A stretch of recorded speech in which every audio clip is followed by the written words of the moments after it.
Saya mengajak diri saya dan kita semua dengan tragedi yang baru kita terima petang tadi, iaitu sebuah jet persendirian terhempas di Elmina yang mengakibatkan korban nyawa beberapa orang, termasuklah VVIP, iaitulah Allahyarham Datuk Seri Johari Harun, merupakan Exco Negeri Pahang, dan juga mangsa-mangsa yang lain. Dan di kesempatan ini, marilah sama-sama kita sedekahkan bacaan surah Al-Fatihah. Semoga roh yang terkorban ini semua mendapat rahmat di sisi Allah Subhanahu wa taala. Al-Fatihah. Bismillahirrahmanirrahim. Alhamdulillahi rabbil alamin. Ar-Rahmanir Rahim. Maliki yaumiddin. Iyyaka na'budu wa iyyaka nasta'in. Ihdinas siratal mustaqim.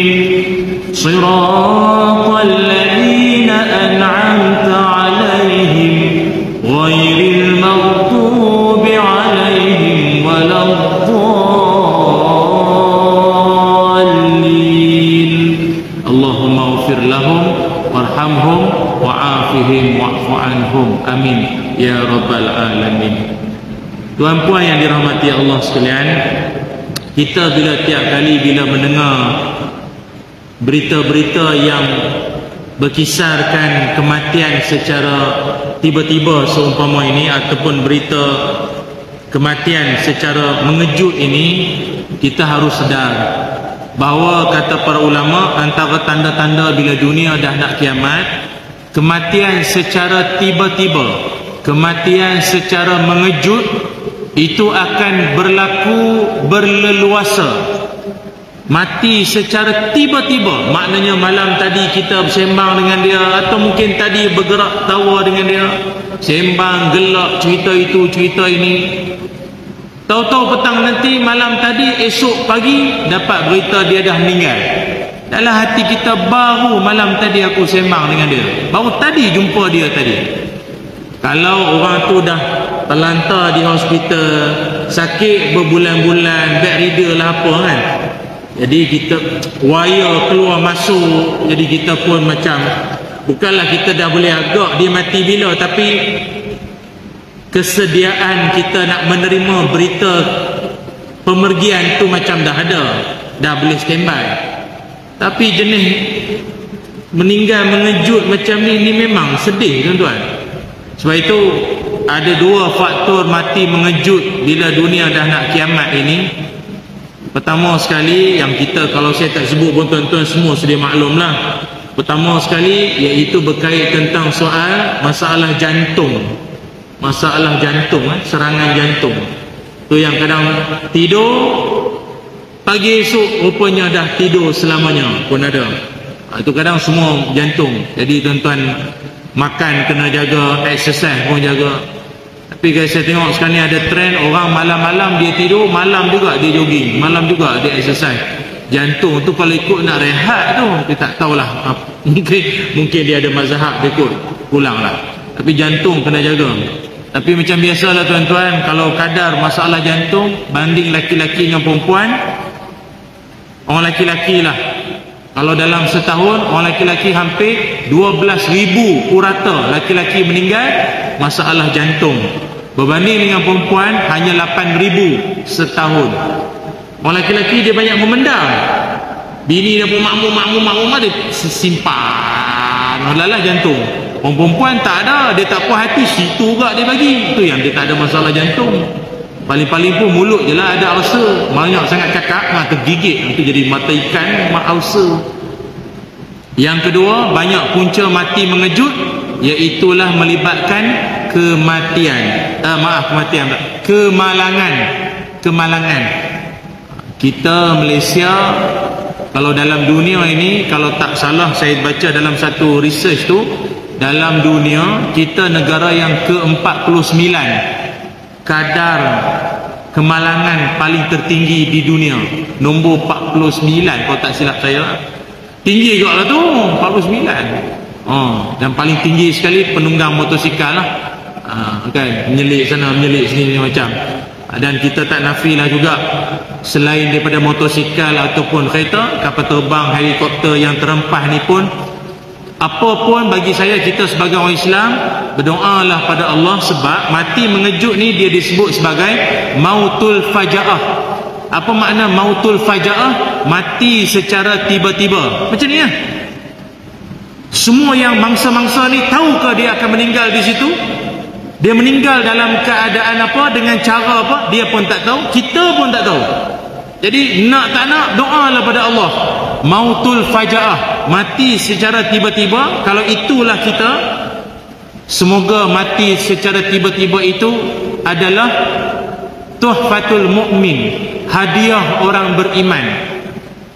Tapi kalau mati secara mengejut, bagi orang yang jahat, ingkar lawan Tuhan, itu memang azab. Pasal tak sempat taubat. Dia tak sempat nak taubat. Dia terlibat dengan salah laku, tipu sana tipu sini, tak sempat taubat. Kan? Dia aniaya keluarga, aniaya jiran, aniaya binatang ke apa kan? Tak sempat nak taubat lah.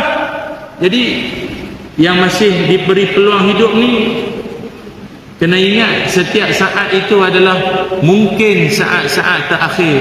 Sebab itu kalau tiap kali semayang ada setengah masjid, dia, ini maksud hadis, dia siap berpesan pada jemaah, solatlah kita apa, seperti solatan muwadda', seperti solat kita yang terakhir.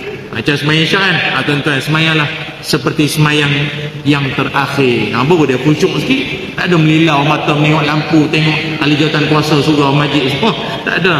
Doalah semua yang ada dalam ini, yang menonton live ni pun, saya doakan semoga kita beroleh husnul khatimah, amin ya rabbal alamin. Satu persoalan timbul, betulkah kita ni dah merdeka sebenarnya? Sungguhkah kita ini benar-benar merdeka? Dia begini, kalau nak diikutkan, kita ini tak ada merdeka yang hakiki di dunia ini, tak ada. Sebab sepanjang kehidupan kita, proses penjajahan itu kok mana pun dia akan berlaku. Nanti dulu jangan berkerut lagi. Orang nak sibuk mereka, dia kata tak berlaku pula. Dengar dulu. Kan? Saya kata merdeka secara hakiki itu kalau ikutkan tak ada. Walaupun setengah ulama kata merdeka yang hakiki itu bila dia melangkah kaki masuk ke dalam syurga dengan penuh salaman.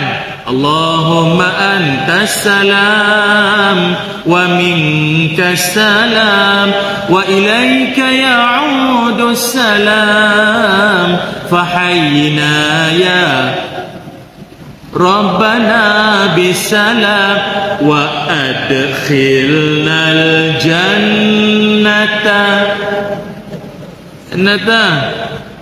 daras salam. Saya punya tarik lagu tuan-tuan semua salam macam tu lah. Lagilah lagu sikit. Jannata darussalam. Tingkat-tingkat syurga ada banyak. Paling tinggi syurga Firdaus. Salah satu syurga, syurga Darussalam. Darussalam tu nama syurga. Jadi kita berdoalah pada Allah. Kata ulama, itu pun namanya merdeka. Bila dia masuk, langkah masuk dalam syurga, salaman, Darussalam. Itulah merdeka. Tapi kalau di dunia ini tak ada merdeka yang hakiki. Sebab apa? Kalau ikutkan sejak daripada dulu, proses penjajahan ni memang silih berganti. Dulu kita tanah air kita dijajah oleh Portugis tahun 1511. Yang ni semua dalam buku sejarah. Atau lebih tepat lagi pada hari Jumaat 24 Ogos 1511. Kita dijajah selama 130 tahun. 130 tahun, lama tu. Lepas dijajah selama 130 tahun, Portugis dia balik tahun 1641 mari pula Belanda dia jajah kita pun 183 tahun, pun ratus tahun juga. Habis Belanda, mari pula orang putih, dia jajah kita selama 117 tahun. Dan masa itulah nenek moyang kita, pendekar-pendekar kita semua bangkit masa itu. Dan juga tak terkecuali ada di kalangan nenek moyang kita dulu pun kena tipu pun ada. Macam-macam lah tuan-tuan, isu cukai lah, isu perjanjian pangko lah, apa banyak lagi lah. Yang lahirnya Tok Bahaman, Tok Janggut, Mak Kilau semua tu. Habis selesai saja orang putih, ingatkan negara kita boleh menarik nafas negara. Tak, mari pula Jepun 1941. Dia mari dengan pelbagai jalan laut, jalan darat, kayu basikal, kapal, dengan kapal udaranya semua. Habis pula Jepun, mari pula orang putih, mari pula komunis, bendik-bendik itu kan. Dah lama juga proses tu. Walaupun kita melaungkan merdeka, tapi kalau ikutkan belum selesai lagi proses tu.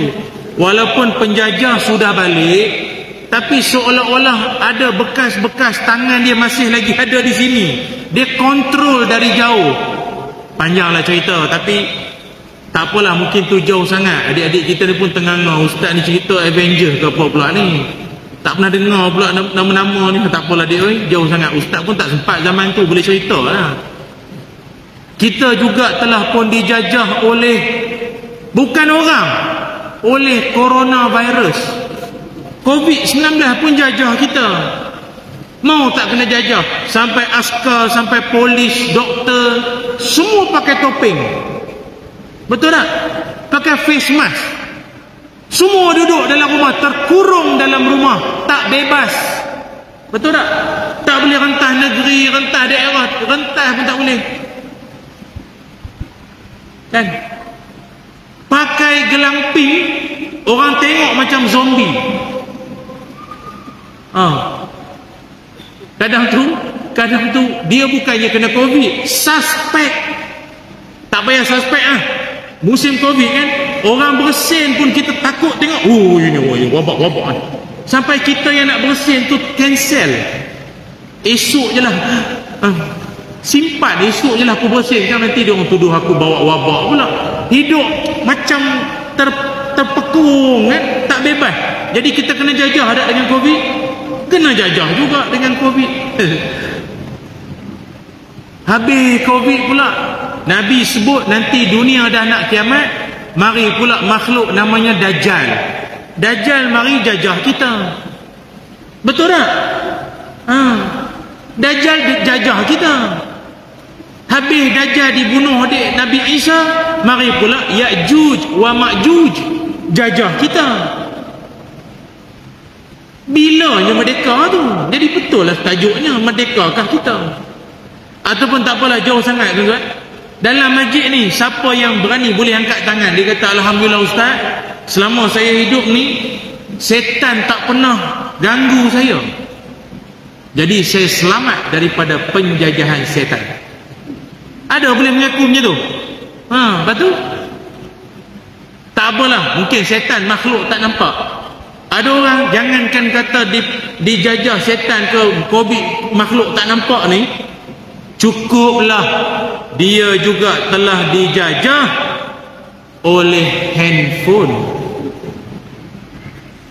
Handphone sekarang tuan-tuan di Malaysia ni bukannya sikit. Dibuat kajian oleh pihak SKMM, MCMC. Rakyat Malaysia kurang lebih 33 juta orang. Jumlah handphone 37 juta. Ramai handphone pada orang. Betul tak? Kan? Dan itu tak mengejutkan lagi. Di Malaysia ini juga SKMM merekodkan ada rakyat Malaysia sampai 198,286 orang memiliki sampai 5 handphone seorang. Apa kau buat sampai 5 handphone baik pula tuan-tuan? 5 handphone seorang. IG, TikTok, live Facebook. Hey, what's up guys? Hey, what's up guys? Jangan lupa dapatkan guys. Tekan link di bawah. Jangan lupa tekan beg kuning. Sampai semayangnya lambat. Ayah suruh belajar, tak nak belajar. Sekolah tak nak pergi. Menfitnah orang dengan menggunakan kamera. Exploit maklumat yang betul jadi fitnah. Dijajah handphone. Betul tak? Ataupun duduk dengar elok-elok macam ni, dengar fokus semua. Shopee.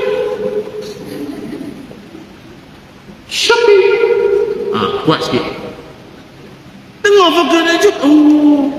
88, 99, 10, 10, 11. Betul tak? Tarikh tu kan ada promo. Dia pula nak banyak dia coin tak redeem lagi kan. Tak faham tak pernah online lah. Warok sangat ni.